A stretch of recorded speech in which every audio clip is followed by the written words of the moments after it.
이에 내가 보니 그룹들 머리 위 궁창에 남보석 같은 것이 나타나는데 그들 위에 보좌의 형상이 있는 것 같더라. 하나님이 가는 베옷을 입은 사람에게 말씀하여 이르시되 너는 그룹 밑에 있는 바퀴 사이로 들어가 그 속에서 숯불을 두 손에 가득히 움켜가지고 성읍 위에 흩으라 하시매 그가 내 목전에서 들어가더라. 그 사람이 들어갈 때에 그룹들은 성전 오른쪽에 서 있고 구름은 안뜰에 가득하며 여호와의 영광이 그룹에서 올라와 성전 문지방에 이르니 구름이 성전에 가득하며 여호와의 영화로운 광채가 뜰에 가득하였고 그룹들의 날개 소리는 바깥뜰까지 들리는데 전능하신 하나님이 말씀하시는 음성 같더라. 하나님이 가는 베옷을 입은 자에게 명령하시기를 바퀴 사이 곧 그룹들 사이에서 불을 가져가라 하셨으므로 그가 들어가 바퀴 옆에 서매 그 그룹이 그룹들 사이에서 손을 내밀어 그 그룹들 사이에 있는 불을 집어가는 베옷을 입은 자의 손에 주매 그가 받아가지고 나가는데 그룹들의 날개 밑에 사람의 손 같은 것이 나타나더라. 할렐루야.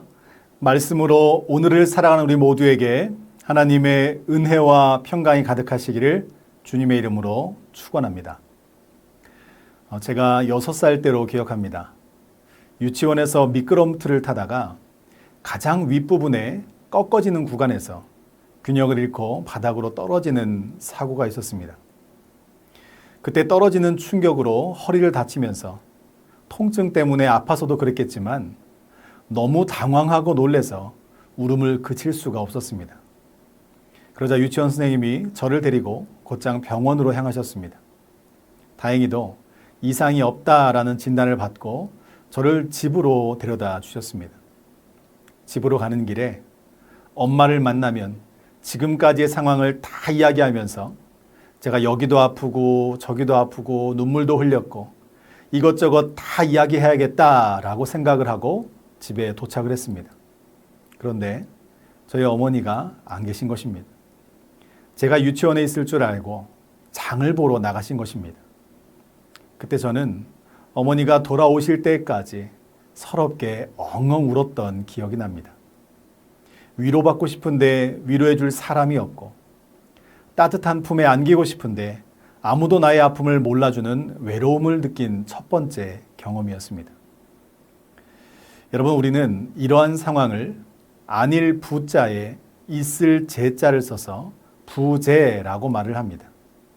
부재는 있어야 할 존재와 물건이 그곳에 있지 아니하다라는 뜻입니다. 있어야 할 존재가 그곳을 떠나 없다는 것입니다. 하나님은 죄악으로 물든 자리에는 결코 머물러 계시지 않습니다. 그런데도 우리는 죄를 멀리하지 않으면서도 하나님이 함께 하실 것이라는 기대를 하며 살아간다는 것입니다. 하나님의 가장 참혹한 심판은 우리의 상황이 어려워지는 것보다 더욱 근본적으로 하나님이 우리와 함께하지 않으시는 하나님의 부재라는 사실입니다. 역설적으로 바로 그때에 우리는 하나님의 위대하심과 은혜를 비로소 깨닫게 된다는 것입니다. 그렇다면 왜 하나님은 이스라엘을 떠나시고 있습니까? 에스겔서 9장 9절에서 10절 말씀해 보면 이렇게 기록합니다.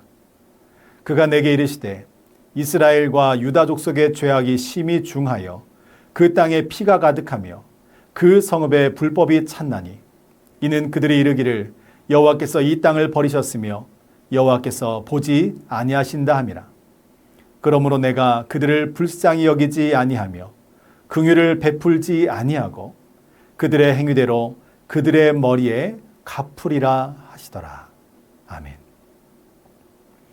여러분, 여기서 그들의 행위가 무엇입니까? 바로 우상 숭배입니다. 사실 우리가 성경을 읽고 묵상하면서 반복해서 고백하는 것이 무엇입니까? 죄가 관영한 곳에 은혜가 넘친다라는 말씀이었습니다. 그런데 여기에는 한 가지 조건이 있다는 것입니다. 그것은 바로 죄에서 돌이키는 회개입니다. 회개하지 않으면 우리는 그 은혜를 경험할 수 없는 것입니다. 탕자가 아버지를 떠나 방탕한 삶을 살았습니다. 그는 돈으로 가득 채웠기에 아버지의 부재가 큰 어려움처럼 느껴지지 않았습니다. 그러나 시간이 지나서 탕자는 그에게 주어진 모든 재산을 탕진하고 돼지우리에서 생활하게 되었습니다. 아버지의 부재가 느껴지는 순간이었다는 것입니다. 그때 탕자가 무엇을 합니까? 아버지를 생각합니다. 아버지의 용서를 기대합니다. 그리고 아버지에게로 나아갔던 것입니다. 만약 그가 아버지만 생각하고 그 자리에 그대로 머물러 있었다면 아버지의 진정한 사랑을 깨닫지 못했을 것입니다. 주저앉아 있는 삶의 자리에서 돌이켜서 하나님을 바라보는 것, 그리고 일어나 아버지께로 나아가는 것, 이것이 진정한 회개인 것입니다. 바로 그때에 안아주시고 품어주시며 다시 회복시켜 주시는 아버지의 진정한 사랑을 느낄 수 있는 것입니다. 하나님은 지금 하나님의 부재를 통하여서 이스라엘 백성들의 회개를 촉구하고 계십니다. 그런데 이스라엘 백성들은 하나님의 은혜를 망각하고 세상의 길, 욕망과 욕심의 길을 따라 각자 소견에 오른 대로 여전히 살아가고 있습니다. 그들이 거하는 모든 땅에 죄가 관영했고 거룩한 성전에는 우상이 가득 찼으며 제사장들과 지도자들은 사명을 망각하고 하나님 없는 인생을 살아갔다는 것입니다. 그래서 하나님은 에스겔에게 하나님의 임재를 나타내는 보좌와 그것을 떠받치는 그룹들의 이동을 통해서 하나님의 심판이 이곳 예루살렘부터 시작되고 있음을 증거하고 계십니다. 오늘 본문 1절 말씀입니다. 이에 내가 보니 그룹들 머리 위 궁창에 남보석 같은 것이 나타나는데 그들 위에 보좌의 형상에 있는 것 같더라. 아멘. 오늘 본문에서 에스겔은 하나님의 영광의 보좌를 바라보고 있지만 명확하게 그것이 무엇인지 스스로도 잘 이해하지 못하고 있습니다. 영어 성경에도 보면 보좌와 닮은 무언가라고 적혀져 있습니다. 또한 오늘 본문 5절 말씀을 같이 한번 읽어보겠습니다. 그룹들의 날개 소리는 바깥들까지 들리는데 전능하신 하나님이 말씀하시는 음성 같더라. 아멘. 에스겔은 그룹들의 날개 소리를 듣고는 마치 하나님이 말씀하시는 음성 같다라고 이야기를 합니다. 다시 말해서 에스겔은 자신이 지금 보고 들은 것들을 말하고 있지만 세상의 언어로는 도저히 표현할 수도 없고 그 모습을 담아낼 수도 없는 하나님의 영광에 압도되어 있습니다. 그래서 그가 할 수 있는 최대의 표현으로 기록하고 있다는 것입니다. 이 환상 속에서 에스겔은 하나님의 두 가지의 명령을 듣게 됩니다. 하나는 2절 말씀에서 가는 베옷을 입은 사람에게 숯불을 2손 가득 가지고 예루살렘 성읍 위에 흩어 뿌리라는 말씀이었습니다. 이 명령은 예루살렘 위에 부으실 하나님의 심판을 상징하여 보여주고 있습니다. 그리고 6절 말씀에 그룹들 사이에서 불을 가져가다라는 말씀입니다. 이것은 이제 심판이 시작되었다는 것입니다. 이렇게 같은 내용이 짧은 절 안에 2번이나 기록되어 있다는 것은 변개하지 않으시는 심판의 확실성을 우리에게 보여주고 있는 것입니다. 그 시작점으로 하나님께서 자신의 영광을 성전에서 거두어 가시겠다라는 것입니다. 오늘 본문 4절과 5절 말씀을 한번 보겠습니다.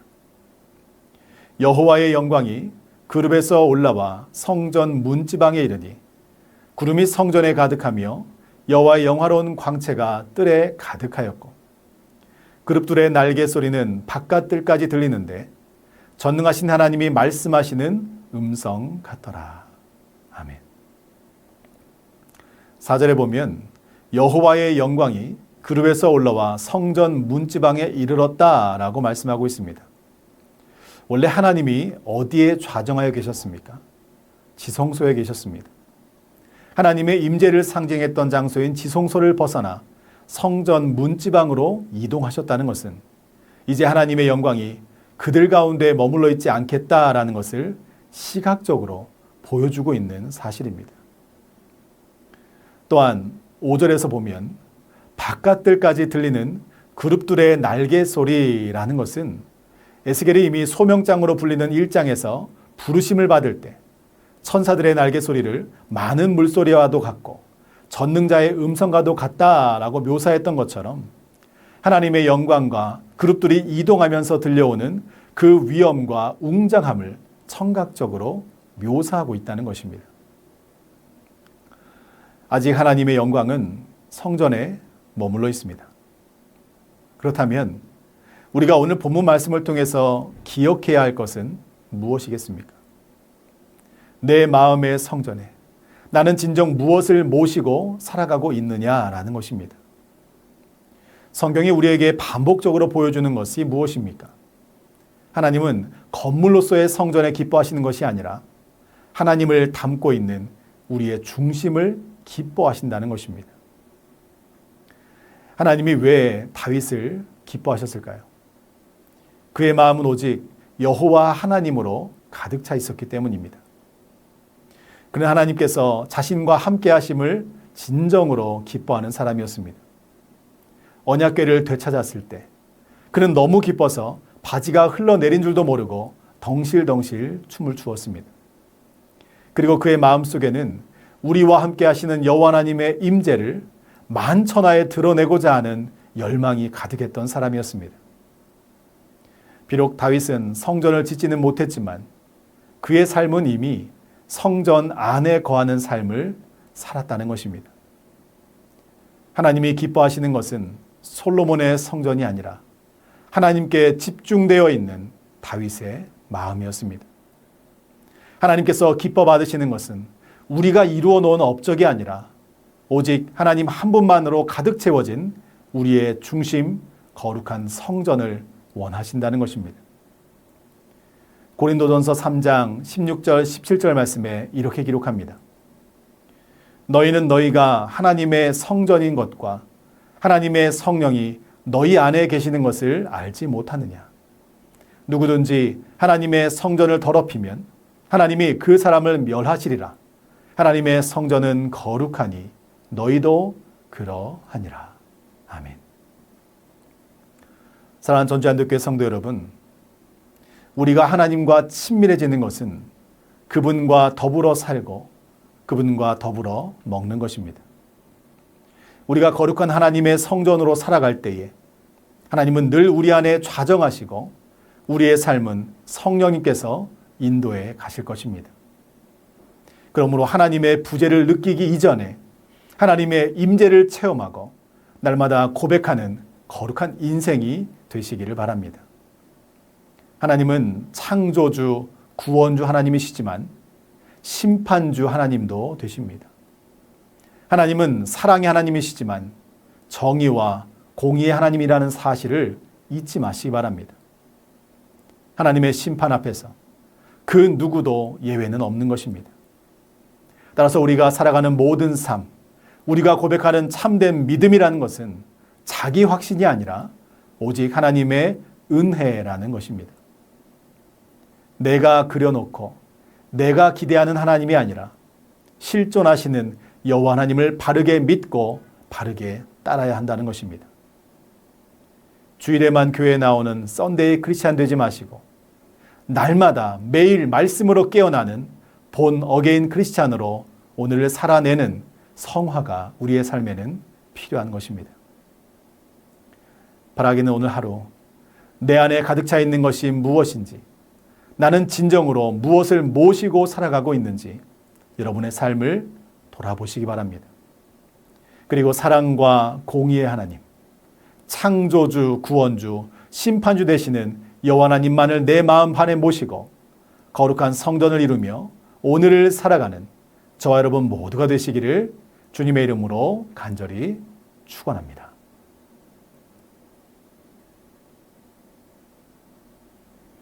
우리 이 시간 함께 기도하기 원합니다. 하나님의 부재를 경험하기 이전에 하나님의 임재를 기쁨과 감사함으로 고백하며 오늘 살아가는 우리 모두가 되게 하여 주시옵소서. 전주 안디옥교회 새성전 건축이 하나님께는 영광이요 모든 성도들에게는 기쁨이요 믿지 않는 영혼들에게는 구원의 방주로 귀하게 쓰임받게 하여 주시옵소서. 진행 중에 있는 교육부서 여름사역과 국내의 단기 선교를 통해서 예수님을 뜨겁게 만나고 그 은혜를 전하는 은혜의 시간 될 수 있도록 역사하여 주시옵소서. 우리 시간 함께 믿음으로 기도하겠습니다.